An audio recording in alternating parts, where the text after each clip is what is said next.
هذا مثل ما تشوفونه. هسه راح اخليه بالماء. هاي شوفوا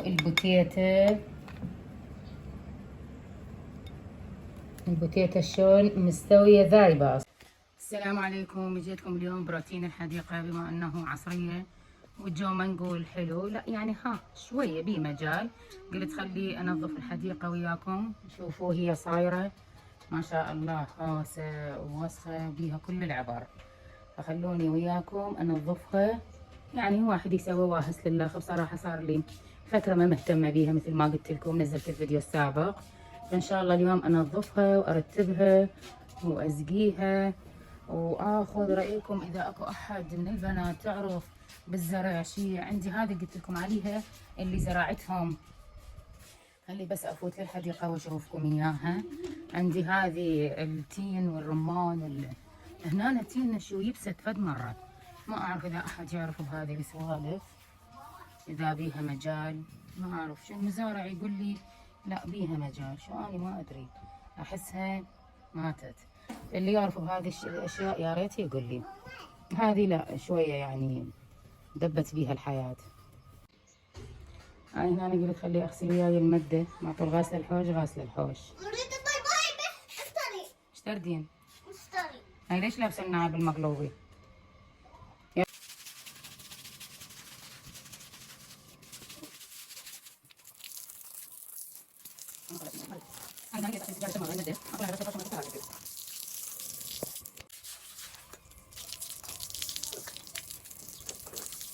خلي اخلص المده وكمل الحوش.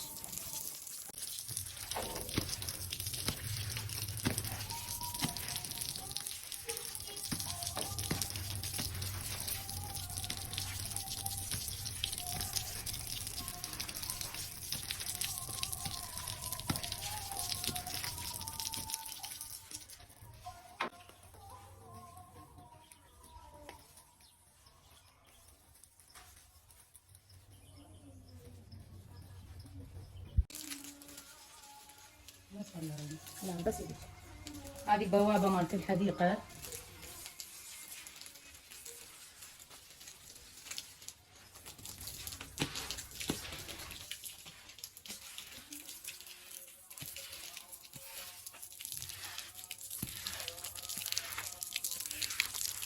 من ورا الحر شوفوا بنات شلون الورد كله متوقف كله. بس احاول وياه يعني اكيد هذا على الخريف او على بداية الشتاء شوية يتغير. وهاي من بعد ان خلصنا الحديقة اني وابن اخويا صارت الدنيا مغرب.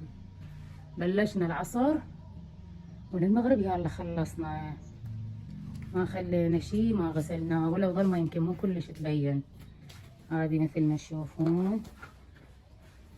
ايش بيك تركض وراي؟ هذا ابن اخويا يستحي يصور. هذه ان شاء الله يا ربي عجبكم روتيني لليوم.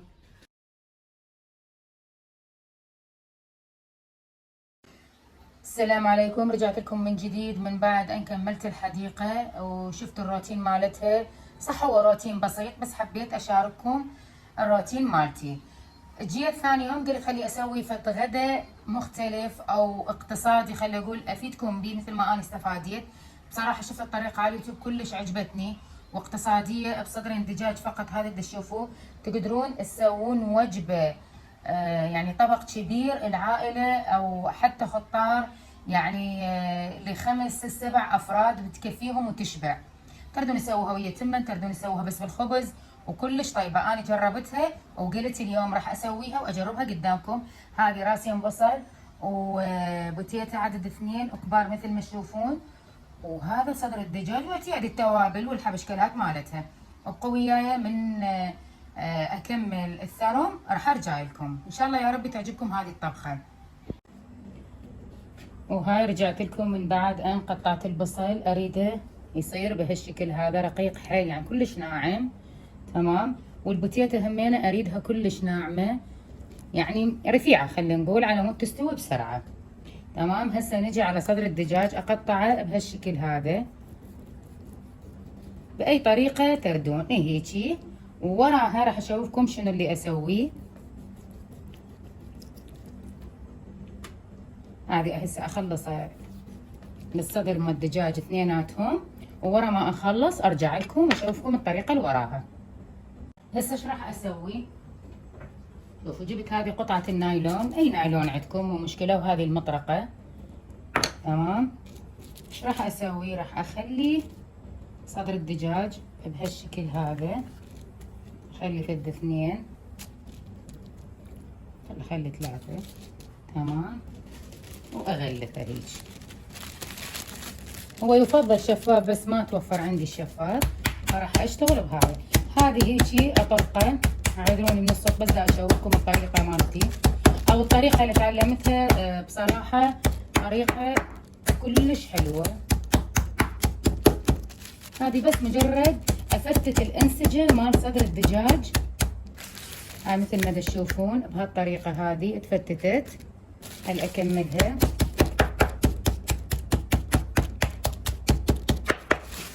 هذه اتفتتت بهالشكل هذا صارت. راح اخليها اكمل الكميه اللي عندي وارجع لكم. هذه هنا صدر الدجاج. اول ما نبلش بالتتبيله خليت هنا فلفل اسود مثل ما تشوفون. نخلص من الفلفل الاسود نجي نحط ثوم باودر، كثروا مو مشكله، لان ثوم باودر ويا صدر الدجاج ما يعني لازم ثوم باودر. بصل باودر،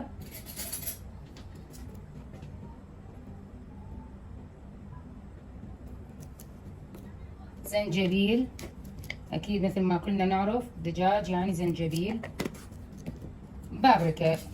يعني انا بالنسبه لي راح اخلي النوعين، الحاره والبارده، تنطي طعم كلش طيب بهذه الاكله. وهذه الحاره نخلي شويه ما نكثر لان عندنا اطفال. انا كلش احب الكزبره، فراح اخلي شويه كزبره. تمام. وهنا عندنا الكاري،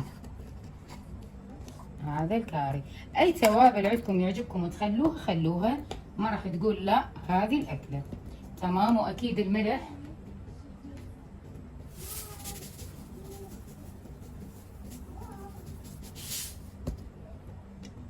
هذه هنا مخليت ملعقه كوب من السماق. تمام. مثل ما قلت لكم اي توابل تعجبكم خلوها. هذه هنا بس اخلطها خلطه زينه واتركها على صفحه الى ان اجهز الباقي. ما عليكم بيها، ما راح يصير بيها كل شيء. راح تدخل كل التتبيله بيها. هذه هنا راح اكملها واتركها على صفحه. هسه هنا بهذه الكاسه راح اخلي نفس التوابل اللي خليتها. تمام. راح ابلش بالفلفل الاسود، ما راح اكثر كلش فلفل اسود لان انا اصلا بالتتبيله خليت فلفل اسود هوايه. اخلي ثوم باودر،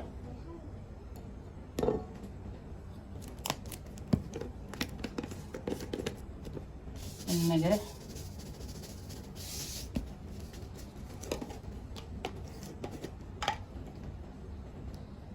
شويه كزبره، شويه بابريكا بارده او فلفل احمر بارد، فلفل احمر حار،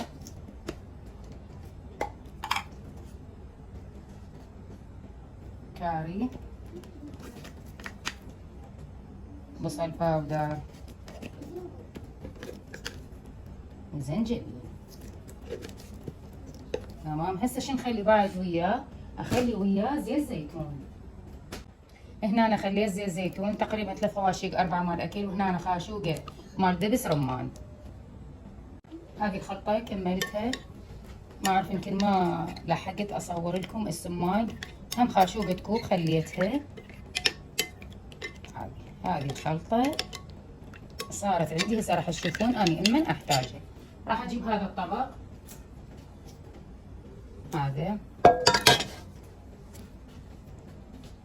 هذه اللي خلطه اللي سويتها راح اخلي بيها البصل.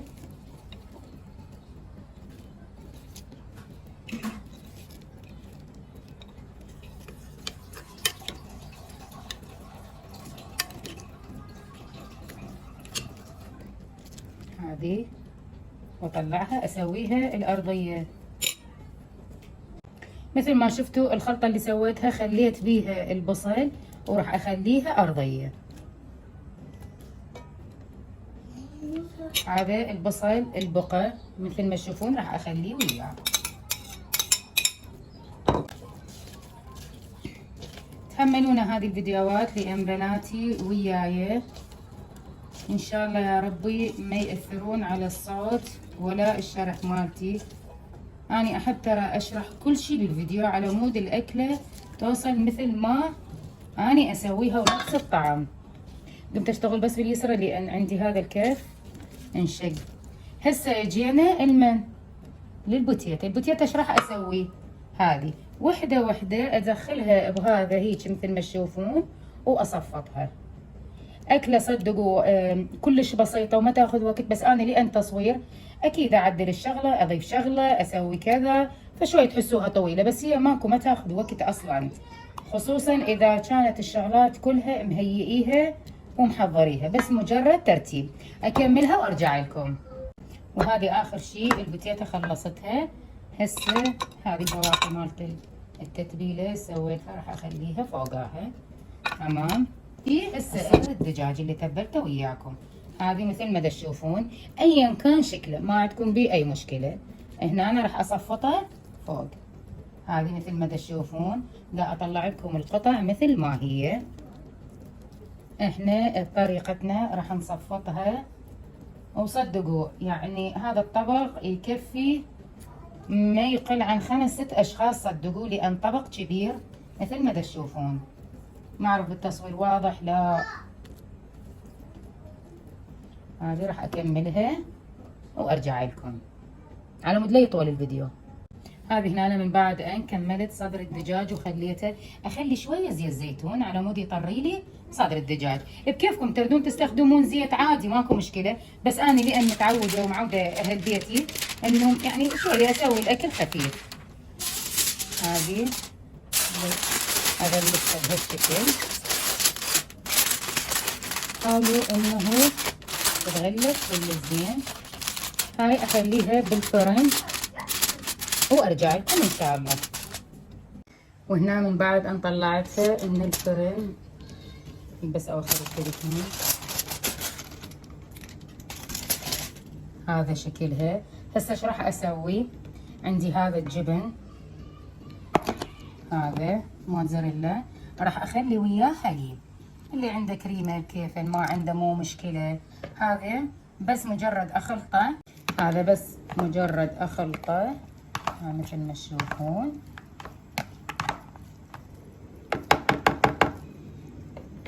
واديره على هذا الطبق. هسه خلي اديره لما اسيطر بايد واحده، اديره وارجع لكم. هذا خلصته هسه، بس مجرد اخليه بالفرن اشغل الفوق يعني فد 3 دقائق 4 مو هواي لان يذوب الجبن، واطلع لكم شكله النهائي.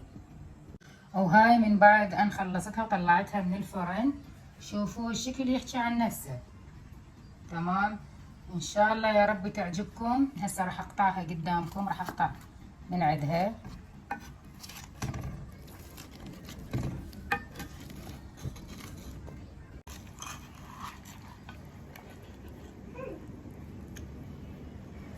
هذا مثل ما تشوفونه. هسه راح اخليه بالماعون. هاي شوفوا البوتيتا شلون مستوية ذايبة اصلا. وهذا هنا أنا بس دا اشوفكم الدجاج شلون مستوي وذايب، والطعم يعني خرافي، يعني صدق تستاهل التجربة. اكلة بسيطة واقتصادية. صدرين دجاج سوينا هذا الطبق كله يعني، والصوص حتى تقدرون هي تمن مثل ما قلت لكم، تردون خبز، تردون هيك تاكلوها وحدها. اكله كلش طيبه، لذلك انا حبيت اشارككم هذه التجربه وعاشت ايدها للبنيه اللي سوتها على اليوتيوب. يعني صح شويه اكو تفاصيل مختلفه بسيطه كلش، بس المهم الفكره فكرتها اكون واضحه على مود مو باكر عقبه تشوفوها تقولون لا هاي انتي اخذتيها. لا، انا شفتها باليوتيوب وعجبتني وحبيت اشارككم اياها. حابه اشكركم للمتابعه، واتمنى ما تنسون الدعاء لوالدتي بالمغفره والرحمه. يعني اللي يقدر يقرأ لها سورة الفاتحة، اللي ما يقدر يعني بس الله يرحمها كلش كافية. أكون ممنونة وشاكرة تواصلكم ومتابعتكم. شكرا جزيلا، بأمان الله وحفظه.